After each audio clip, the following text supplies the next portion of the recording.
Olá, hoje nós vamos falar sobre a nossa primeira reunião científica do Grupo de Estudos e Pesquisas em Psiquiatria Nutricional. A proposta do nosso grupo foi discutir alguns artigos relacionados ao paradigma das dietas FATs e a relação com a saúde mental. Nós já vimos em módulos anteriores a prevalência da saúde mental no mundo. Segundo a OMS, a saúde mental da população mundial representa uma elevada prevalência. Um grande estudo realizado em 18 países mostrou nos últimos dados que 322 milhões de indivíduos são acometidos por transtornos mentais. Dentre eles, o de maior prevalência no Brasil é a depressão, representando o terceiro lugar do ranking. Ansiedade em primeiro lugar do ranking. Então, nós temos uma alta prevalência no Brasil que merece uma ampla discussão na vertente da psiquiatria nutricional. E uma das propostas é a gente conhecer a relação de um macronutriente presente na nossa alimentação, que é o lipídio, que tem como fonte alimentar a gordura. Então, nós temos diversos grupos de gordura. Então, qual é o melhor tipo de gordura e realmente a gordura é prejudicial à saúde? Qual o impacto disso para a saúde mental? Então, trouxe para vocês aqui um mapa mental para reunir algumas ideias para a gente introduzir esse conceito. Nós temos como fonte alimentar a gordura em forma de óleo. O azeite é uma das tipos de óleo, né, que a gente utiliza, de gordura, que tem como base a dieta do Mediterrâneo, é o modelo padrão da dieta do Mediterrâneo, é o consumo do azeite. E nós temos o colesterol endógeno, que é a concentração no fígado, e exógeno, que é alimentar os diversos tipos de gordura. Qual a importância do colesterol para a saúde? O colesterol, ele participa de diversas ações hormonais, formação de ácidos biliares, síntese de vitaminas A, D, E e também de prostaglandinas. Ele também ajuda na absorção das vitaminas A, da vitamina E, que acontece na mucosa intestinal. Além disso, ele participa de outras formações, como a ação neurohormonal. Ele é uma importante fonte alimentar. E alguns estudos mostram que esse aumento relacionado ao colesterol LDL, ele nem sempre está relacionado à alimentação. Muitos estudos já vêm trazendo essa discussão. Existe um fundo de hereditariedade, existe em relação aos receptores de LDL, então é uma cascata, um sistema envolvido que não necessariamente é a fonte alimentar que pode estar aumentando frações de colesterol que podem prejudicar a formação da placa de ateroma, que é a grande discussão em relação à redução das gorduras. O que pode estar impactando a formação das placas de ateromas, segundo os estudos, é uma dieta pobre em fibras, uma dieta pobre em frutas e verduras, porque você não consegue ter uma ação antioxidante e a gente precisa ter a ação dos radicais livres para não deixar formar a placa de ateroma. E, além disso, o azeite, ele tem, trazendo para vocês a referência do azeite, por conta do modelo padrão dieta mediterrânea. Tem como fonte a relação com a imunidade. Muitos estudos mostram o benefício do azeite tanto para a saúde do bem-estar mental e físico, mas também com a ação com a imunidade. E uma ação muito interessante é a relação do fenômeno de Rosetto, que vem trazendo uma discussão muito forte, enquanto Rosetto é uma cidade, né, que fica na Pensilvânia, e essa população ela foi estudada por um médico que ele ficou muito curioso, enquanto na década de 80 muitas pessoas estavam morrendo nos Estados Unidos por conta de ataques cardíacos, e na verdade ali nada acometia aquela população, não tinha doença crônica, não tinha ataque cardíaco. Então eles queriam saber por que aquela população não sofria ação externa como fator de risco, já que eles também comiam as gorduras que as outras populações mundiais estavam envolvidas. Então, esse médico, esse Dr. Wolff, um professor da Universidade de Oklahoma, ele montou um grupo de estudos e começou a investigar essa população e até que ele buscou um sociólogo para discutir o que tinha de diferente nessa sociedade. E eles observaram que essa sociedade estava com menor nível de estresse ocupacional, eles estavam com menor relacionamento com doenças crônicas por conta do estilo de vida que eles preconizavam, que tinha também como base um modelo da dieta mediterrânea. E isso tem uma ação direta na antioxidação, uma ação anti-inflamatória, melhorando e até inibindo a formação de placas de ateromas, que nada estava relacionado com o consumo alimentar em fontes de gordura. Em cima disso, eu trago para vocês um estudo falando sobre o consumo global de gorduras em 1961 versus 2011. Então, dentro do círculo, vocês estão vendo como era o consumo de gordura em relação à gordura saturada. Nós tínhamos 41,9% de gordura saturada e hoje, em 2011, a gente tem mostrando que esse aumento, houve uma diminuição de 36,1% de gordura saturada. E nem por isso o número de óbitos por doenças cardiovasculares e complicações por doenças crônicas diminuiu, mesmo tendo um prejuízo já no consumo. Nós temos um aumento no consumo do ômega 3, nós temos um pequeno aumento no consumo da gordura monoinsaturada e nós temos um aumento na gordura do ômega 6. Então, vocês observam que houve um aumento, houve uma diminuição de gordura saturada. Isso se deu ao longo desses anos por conta de toda a propagação em relação ao consumo de gordura e restrição e educar a população o que realmente é a gordura. Mas, atrelado a isso, houve um grande consumo de gorduras saturadas embutidas nos alimentos chamados ultraprocessados. E a recomendação nutricional, que é um guia alimentar para a população brasileira, que ele vem sendo referenciado mundialmente com muitos elogios a essa publicação, que foi do Brasil, né, mostrando a nossa realidade e como a gente deve conduzir os estudos com os alimentos, trazendo nova classificação para os alimentos de forma clara para a população. E aí a gente mostra, dentro desses círculos, como categorizar esses alimentos. Alimentos in natura com círculo verde são os alimentos obtidos diretamente de plantas e animais. Eles não sofrem nenhuma modificação quando sai da natureza. Os alimentos minimamente processados, óleos, gordura, sal, são os alimentos que a gente tem que comer com mais cautela, né? Mas ele é utilizado para temperar, cozinhar em preparações.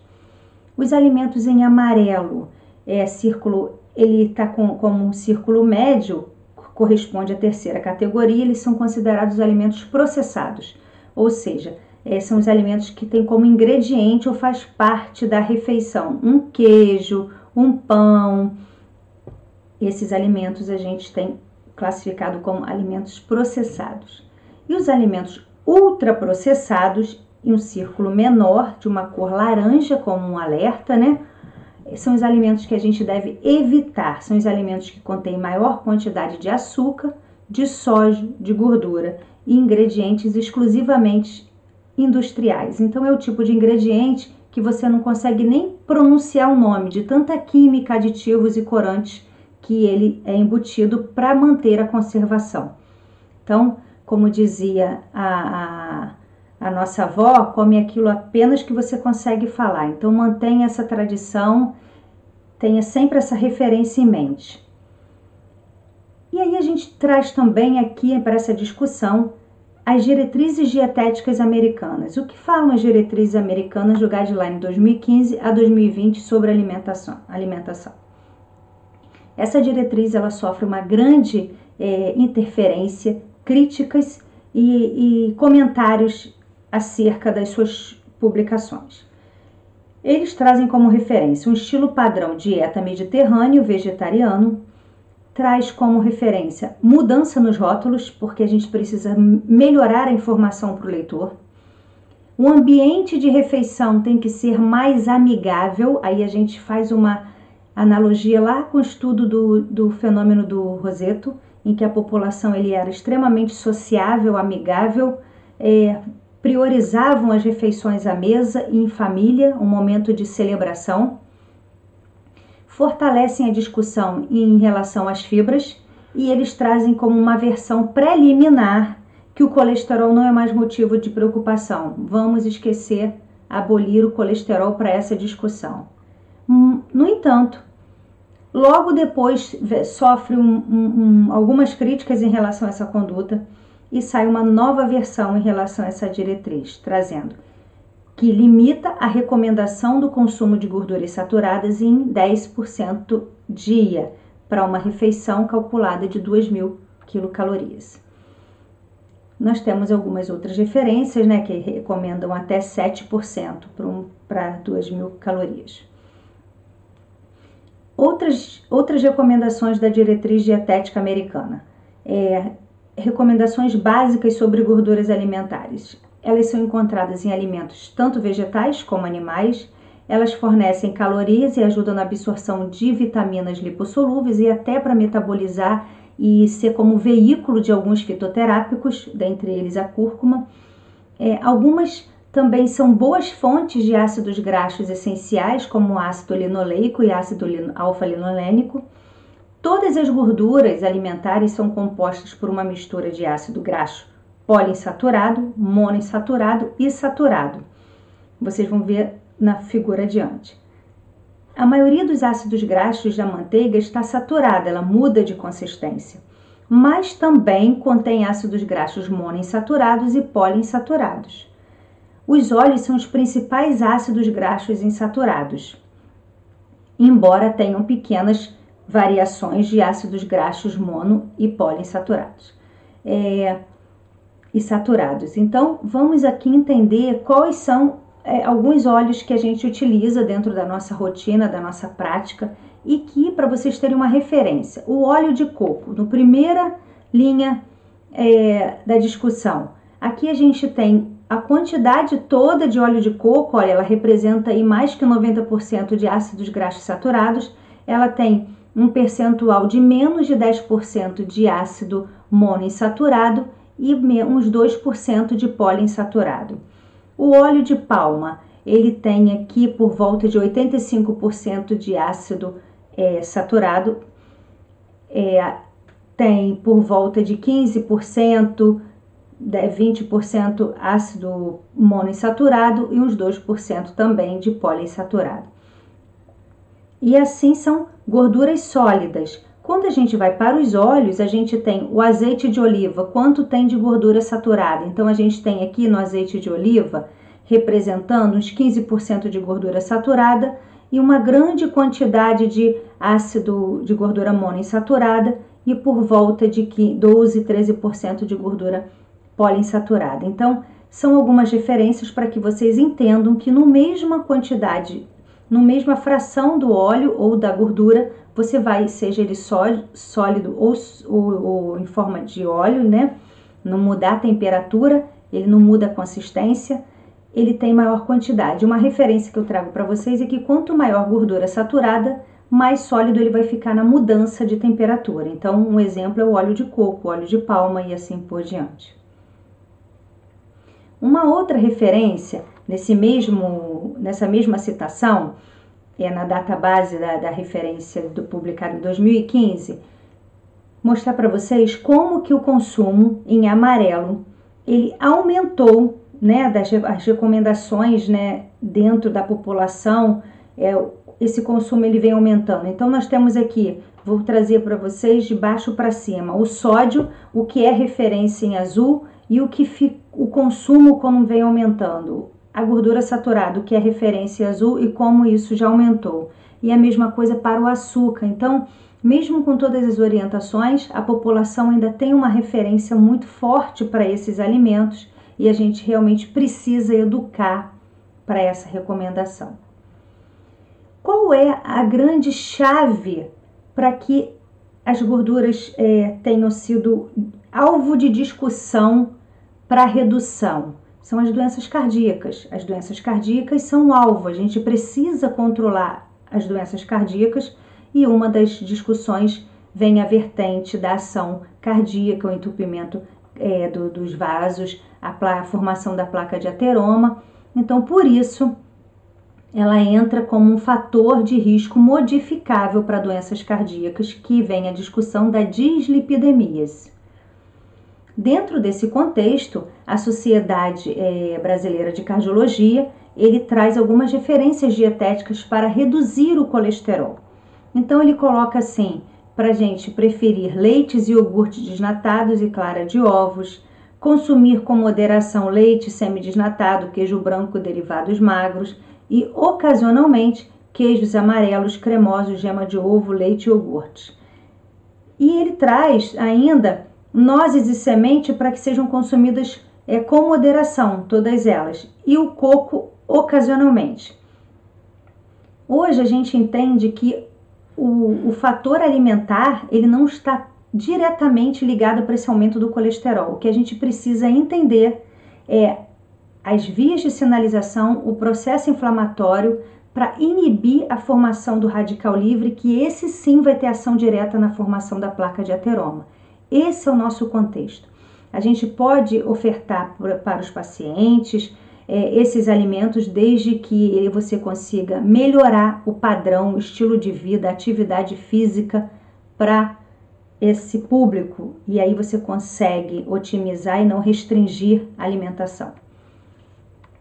Outras referências também traz como impacto de orientação para a mudança do estilo de vida e hábitos alimentares para reduzir hipercolesterolemia, para reduzir trigliceridemia e para reduzir também HDL. Então,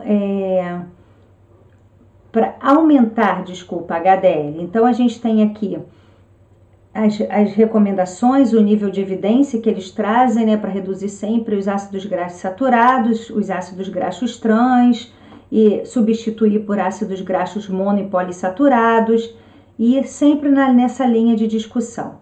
Agora eu quero mostrar para vocês quais são as evidências, por que isso tudo surgiu, como esses resultados surgiram, e essa discussão em termos de gordura.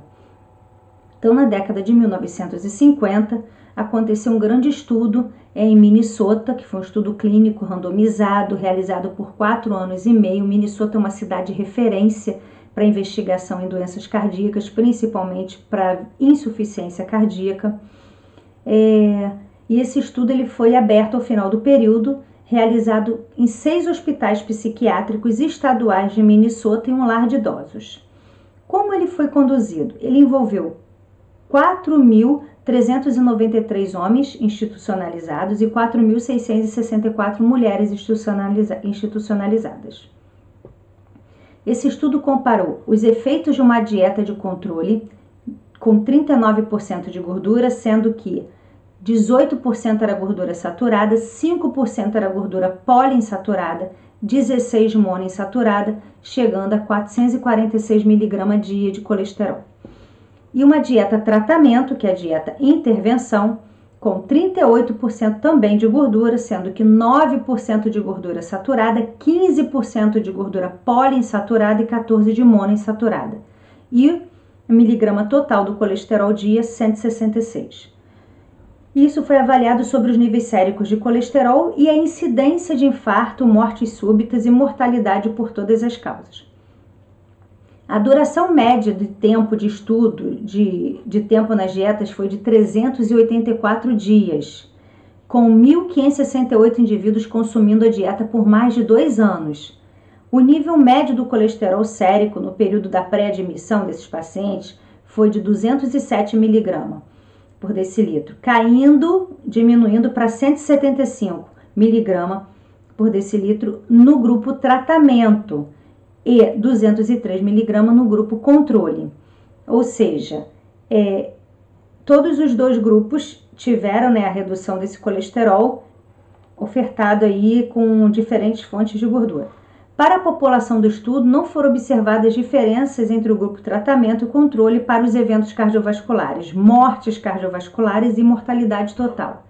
uma tendência favorável para todos esses pontos finais ocorreu em uma das faixas etárias mais jovens. Então, eles identificaram aqui, ó, no grupo controle, trazendo para vocês aqui o total de gordura, 39,1 de calorias, o grupo tratamento, 37,1 de calorias, e o colesterol diminuiu consideravelmente, né? Tá vendo no grupo tratamento, e no grupo controle ele também diminuiu em relação à dieta específica, mas no grupo controle teve uma referência comparada aos grupos. Nessa outra observação, a gente observa que o grupo intervenção, grupo tratamento, apresentou níveis inferiores de colesterol quando comparado ao grupo controle. Um estudo extremamente interessante em que a gente vê assim, tanto faz fazer a dieta com colesterol com a gordura saturada ou não, que não teve esse impacto. No entanto, isso trouxe uma grande discussão e quando um dos pesquisadores foi a óbito, né, eles foram revisar esses dados do estudo Minnesota. Esse estudo, ele buscava verificar se a substituição realmente da gordura saturada por óleo vegetal enriquecido com ácido linoleico reduziria colesterol sérico e risco de morte para a doença cardíaca.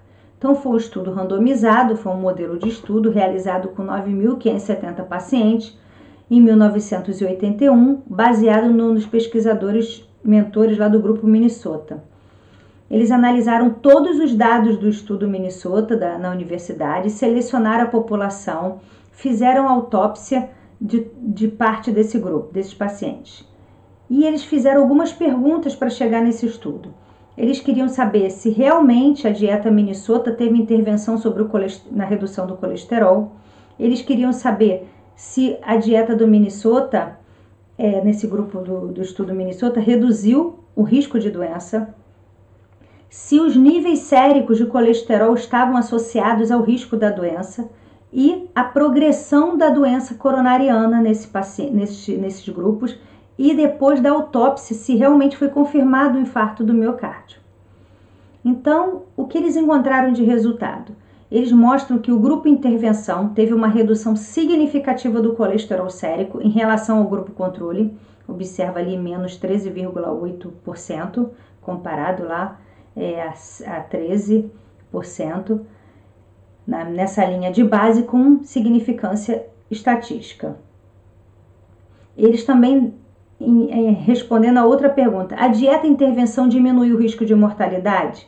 Eles identificaram que no gráfico de sobrevida, observa-se que pacientes maior que 65 anos consumiram dieta intervenção e apresentaram maior mortalidade.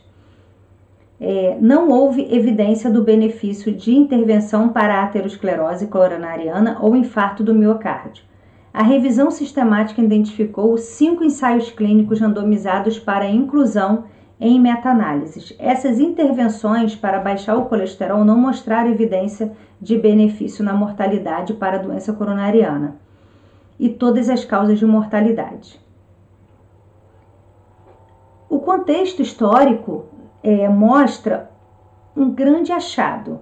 Quando eles foram revisar todos esses dados lá da dieta do Minnesota, que eles fizeram recuperação de dados, uma revisão sistemática e mais uma outra abordagem em relação ao estudo, eles encontram aqui, ó, a base do estudo deles, voltando aqui, ó, revisão sistemática, uma meta-análise, dados recuperados do Dr. Franz. Quando ele foi a óbito, eles foram até o porão deles e resgataram todos esses dados. Eles revisaram todo o banco de dados. E eles trazem uma trajetória de discussão em cima dessa linha, mostrando que na década de 1960 foi construído um consenso sólido de que dieta rica em gordura saturada faz mal ao coração. Diante disso, foi feita uma grande campanha mundial para reduzir o colesterol, para reduzir a gordura da alimentação. E aí, por décadas, esse dogma se propagou, muitas campanhas foram realizadas e até hoje a gente tem essa conduta dentro das evidências. A partir daí, a recomendação foi repetida pelo mundo inteiro. Em 1990, os resultados estatísticos do estudo do Minnesota traz uma nova publicação e mostrando que na atual evidência sobre que essa publicação ela é incompleta e ela pode realmente ter contribuído para uma superestimação dos benefícios da substituição das gorduras saturadas. Então, quando a gente observa a composição de um óleo, que vocês conseguiram entender que um azeite ele tem tanto a gordura poliinsaturada como saturada e mono e poliinsaturada, e a gente precisa priorizar muito mais a variedade do que a fração dessas gorduras. E aí esses resultados ainda discutem. Os resultados não apresentaram significância para os desfechos de doenças cardíacas e por outras causas, entre homens e mulheres. Apresentaram tendência favorável para o grupo mais jovens com desfecho para mortalidade. Não bastando isso, outros estudos investigando ainda o colesterol sérico e a ação deles com estresse ocupacional vem trazendo grandes discussões nessa mesma época de 1950, começando 1960. E aí esse estudo muito interessante mostrou que mudanças no colesterol sérico no tempo de coagulação do sangue em homens submetidos às variações cíclicas de estresse ocupacional traz como grande discussão a adequação de dados epidemiológicos de diferenças entre mortalidade de povos. E eles ainda discutem sobre os fatores do estilo de vida, incluindo a quantidade de estresse que essas pessoas estavam submetidas. Então, um dos fatores que a gente remete naquela discussão do artigo do estudo Minnesota é que esses pacientes eles eram psiquiátricos, institucionalizados e não foram medidos para esses parâmetros o nível de estresse, comportamento inflamatório para essa ação, né? Voltando aqui a essa discussão em relação ao estresse ocupacional e os níveis de colesterol. Esse mesmo estudo epidemiológico que havia encontrado correlação entre gordura na dieta e doença cardíaca também encontrou uma correlação mais forte entre o estresse socioeconômico e a doença cardíaca. Outros autores resolveram então conduzir um estudo em uma profissão específica, que foram os contadores, e eles ainda estudaram a fase de maior estresse. Eles estudaram quando eles precisam ter o tempo de entrega de toda aquela documentação para imposto de renda, de declaração, de período de entrega de toda essa parte burocrática, né? Então, um período de muito estresse para cada grupo. Então, ele é representado com essas tarjas pretas. Tanto o grupo A quanto o grupo B tinham um estresse muito alto, elevado em abril, nos meses de abril. Aqui vocês podem ver 4/2 e 4/5, o nível de estresse está igual entre os dois grupos. Focando no grupo A, o colesterol ficou em torno de 205 em janeiro, o grupo A na primeira linha, chegando a um pico de 230 em abril e depois ele cai quando ele melhora do nível de estresse. Olhando agora o grupo B, lá em cima, há um grande pico em janeiro, coincidindo com o estresse de janeiro ausente para o outro grupo e novamente em abril. Quem era o grupo B? Era um grupo de auditores fiscais que eles estavam mais ainda expostos a toda uma auditoria que é maior nesse período. Quando eles avaliaram, os grupos de níveis de colesterol, o que eles observaram? Quando considerados como um grupo, o colesterol médio dos contadores em seu maior estresse foi de 252 versus 210 no momento de estresse. Esses dados foram significativos. Isso já muda até o contexto, que 30 mg, 40 mg é muito representativo para você mudar a conduta clínica. Então, depois disso, eles tiveram como surpresa ainda nesse mesmo estudo que havia iniciado um contador jovem de 48 anos, teve um infarto fulminante nesse período do estudo. E ele morreu exatamente no pico de estresse. E aí, nesse período, eles fizeram uma necrópsia e demonstrou um trombo fresco na artéria coronariana descendente anterior. E um dentista que tratava esse paciente falou que a velocidade da coagulação dele estava muito aumentada, ele ficou impressionado após uma intervenção dentária. Isso levou os investigadores também a avaliar o tempo de coagulação dos contadores em relação ao período de estresse. Então a gente já pensa numa cascata endovascular para esses pacientes no período de estresse e no período de calmaria, o que pode estar piorando a formação desses trombos. Passado 3 anos, outros estudos investigando também essa relação do estresse com os níveis de lipídio, e aí mostram o seguinte: neste estudo aqui, realizado por Brydon, os autores avaliaram em testes computadorizados como os voluntários lidavam com o estresse, e 3 anos depois documentaram que os mais estressados tinham os níveis mais elevados de colesterol total, LDL e relação colesterol total HDL. A hipótese seria que as pessoas cronicamente estressadas tendem a desenvolver dislipidemia. Então a gente pensa lá no primeiro slide, quando a gente apresenta aquela cascata, em relação à formação de radicais livres, a ligação com a placa de ateroma, a dieta do Mediterrâneo, o fenômeno de Rosetto, em que o estilo de vida e a ação, o comportamento, a relação sociável que as pessoas estão envolvidas. E aí eu trago para vocês mais um estudo mostrando o colesterol e a relação com o estresse. Nesse estudo, eles compararam os efeitos do estresse mental agudo e da mudança postural em pé na concentração sérica do colesterol. Além disso, o volume plasmático foi indiretamente monitorado para determinar se as alterações do colesterol com estresse mental, se presentes, eram função para hemoconcentração. Eles investigaram 26 homens em 2 sessões de laboratório, cada uma consistida em períodos de referência de 30 minutos, fazendo uma tarefa com 20 minutos e se recuperavam umas 30 minutos. Eles tiveram como resultado o estresse e a permanência nos 2 objetos provocaram elevações significativas na concentração da frequência cardíaca, na pressão arterial, no aumento de catecolaminas plasmáticas e em relação ao período de referência e de recuperação. O que eles concluíram nesse estudo? O estresse mental agudo pode produzir elevadas, rápidas concentrações séricas de colesterol. Também pode aumentar a concentração de hemoglobina, de hematócrito, isto é, reduzir o volume plasmático. Portanto, os aumentos no nível sérico de colesterol após o estresse mental agudo são análogos aos que estão em pé e podem refletir na hemoconcentração em vez do metabolismo alterado de lipoproteínas.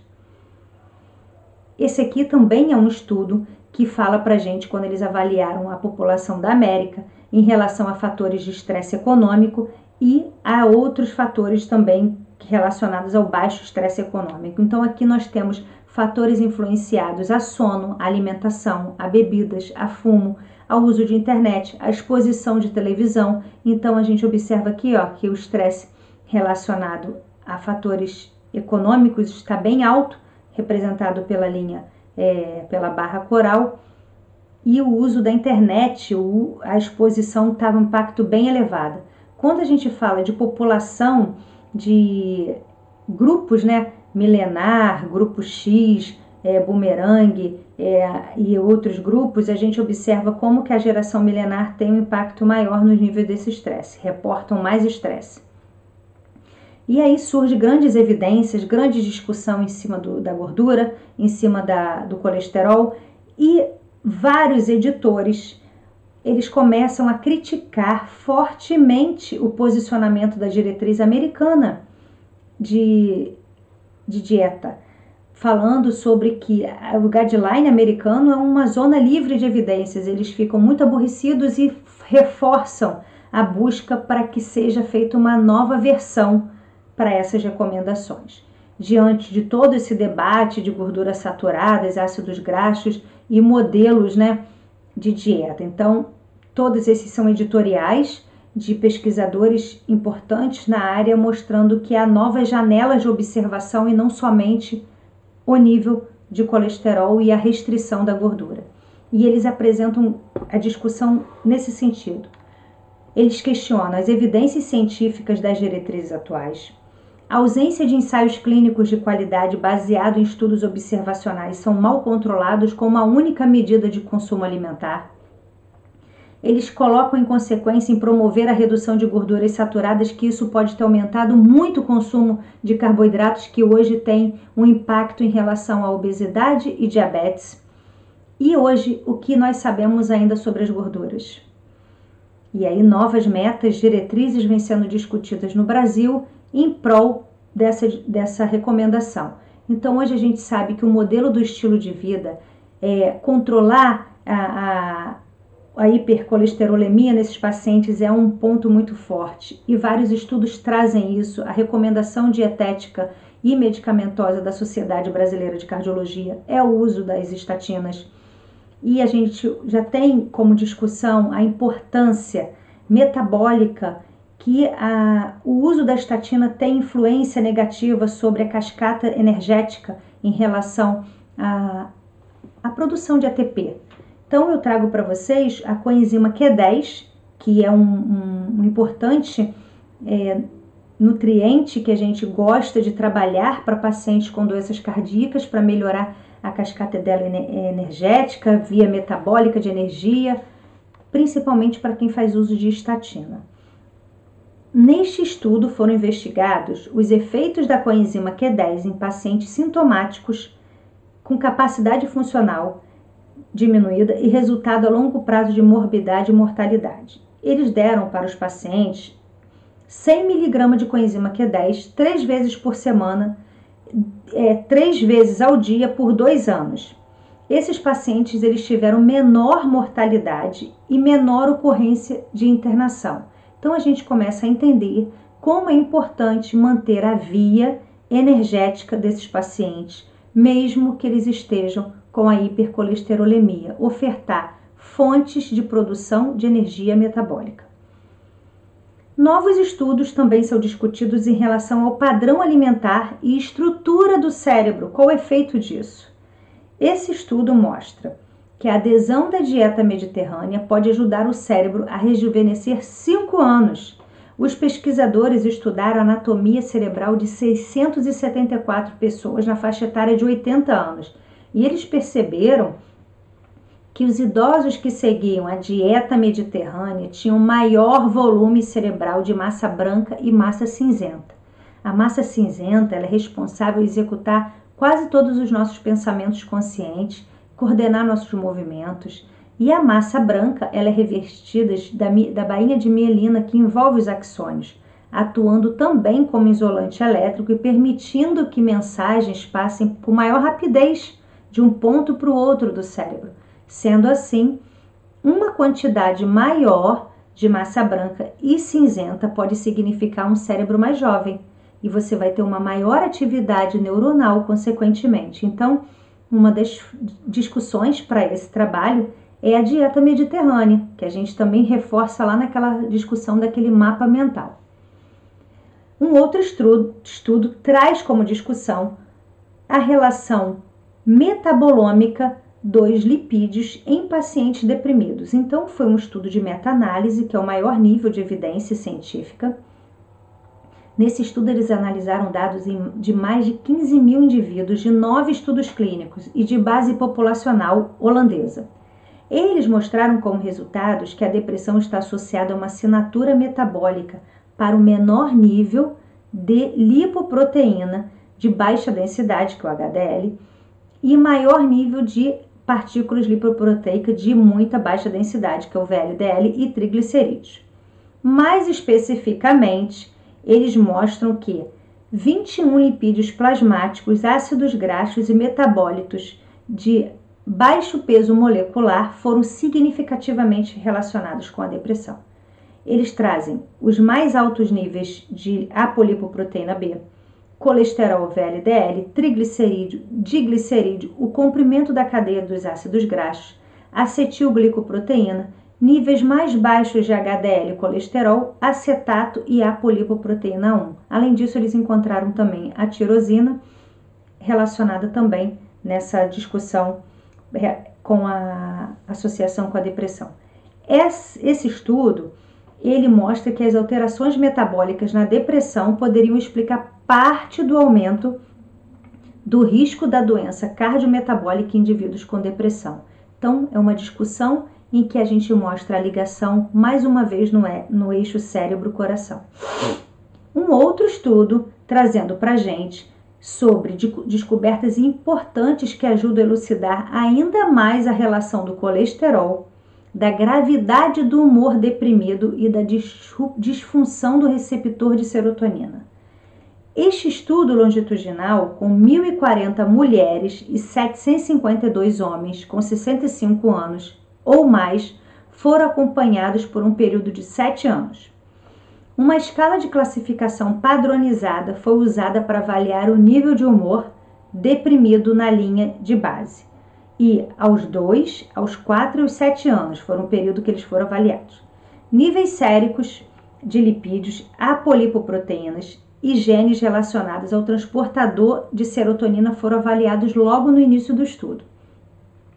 Os pesquisadores identificaram uma consistente relação específica de gênero entre a gravidade do humor deprimido e níveis séricos de fração de colesterol. Vamos entender um pouco mais.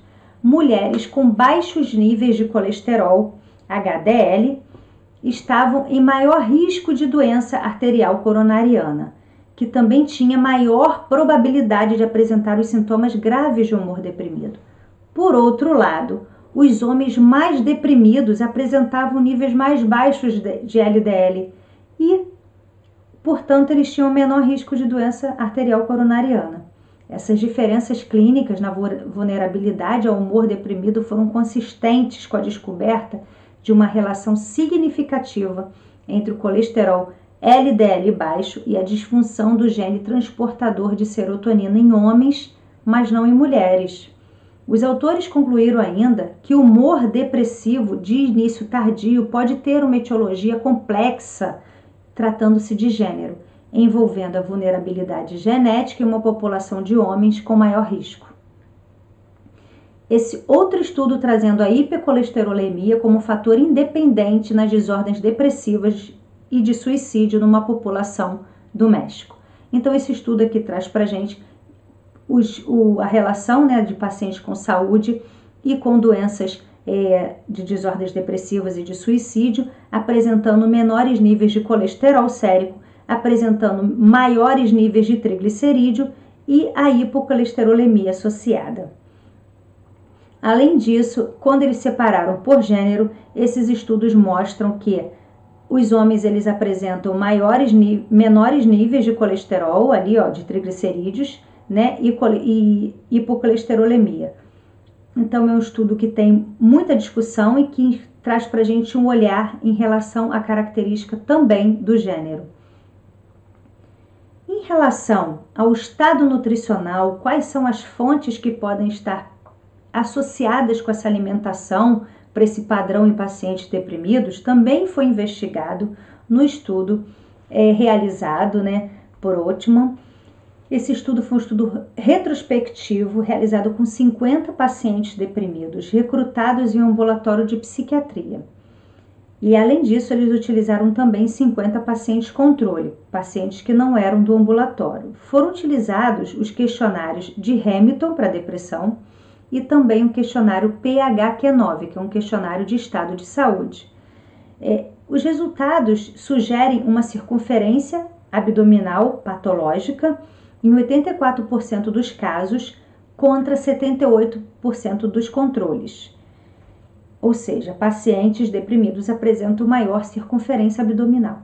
Além disso, eles identificaram que os pacientes que eram deprimidos, eles tinham uma ingestão significativamente maior de carboidrato e sacarose, em comparação à ingestão de proteína, que era menor, de lipídios, de fibra, de ferro, de vitaminas, e inclusive a vitamina C.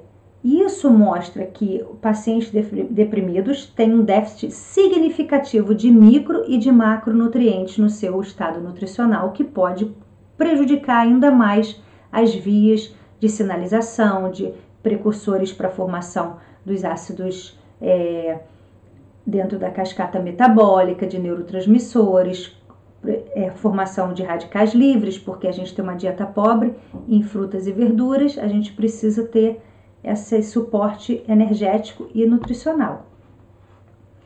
Este outro estudo mostrou a investigação das dietas mediterrânea e dieta DASH, que retardam o declínio cognitivo, pois não há nenhuma dieta específica na literatura nutricional para a prevenção da demência.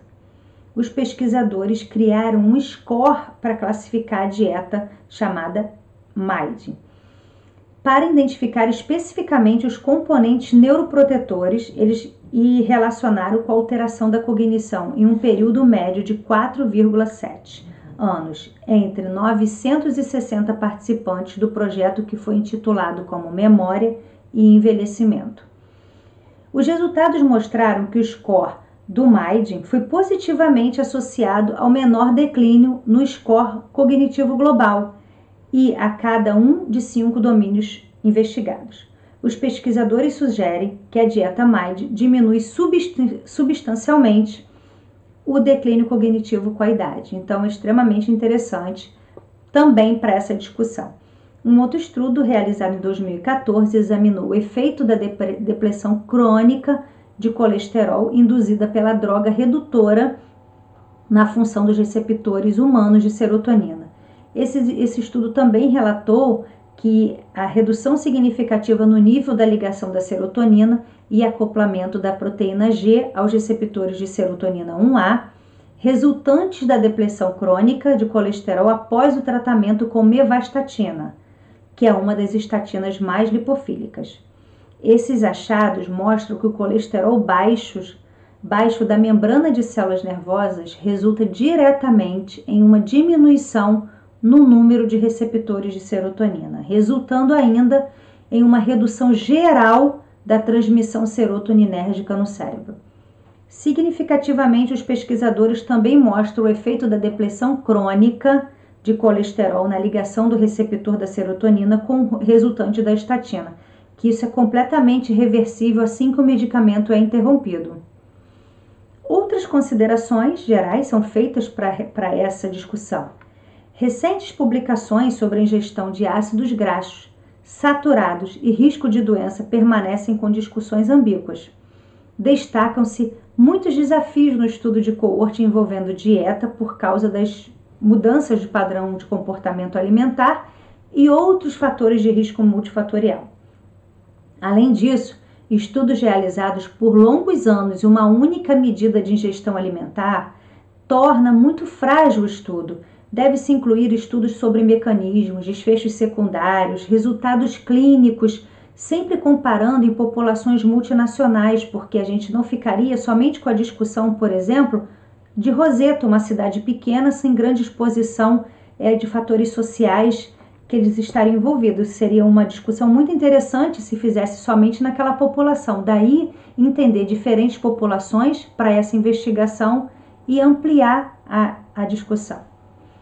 A política da nutrição deve considerar as evidências com reconhecimento das limitações de estudos de coortes alimentares por conta da fragilidade dos questionários e em termos de recordatório. E aí eu trago algumas indagações para que a gente possa refletir e reconsiderar conceitos e rever condutas. As gorduras alimentares, elas trazem um novo olhar sobre os desafios de dados antigos. São dogmas que foram institucionalizados, propagados por muitos anos. Depois de 4 décadas de discussão, ainda permanece ambígua a relação causal entre ingestão de gordura na dieta. Sugere prestar mais atenção ainda a aspectos que a ciência dá origem, como a nutrição personalizada. Que tal adequar a dieta ao genoma? E eu trago mais uma pergunta. Por que, em Roseto, os fatores de risco tradicionais deixam de funcionar? Será que na ausência do estresse psicossocial, característico das sociedades modernas, esses demais fatores perdem a importância? Algumas referências e que a gente possa refletir sobre esse tema, rever nossas condutas e entender metabolicamente como funciona o processo de gordura e que a gente possa orientar e aconselhar melhor os nossos pacientes para que não tenha um impacto na saúde mental. Muito obrigada pela presença e até a próxima.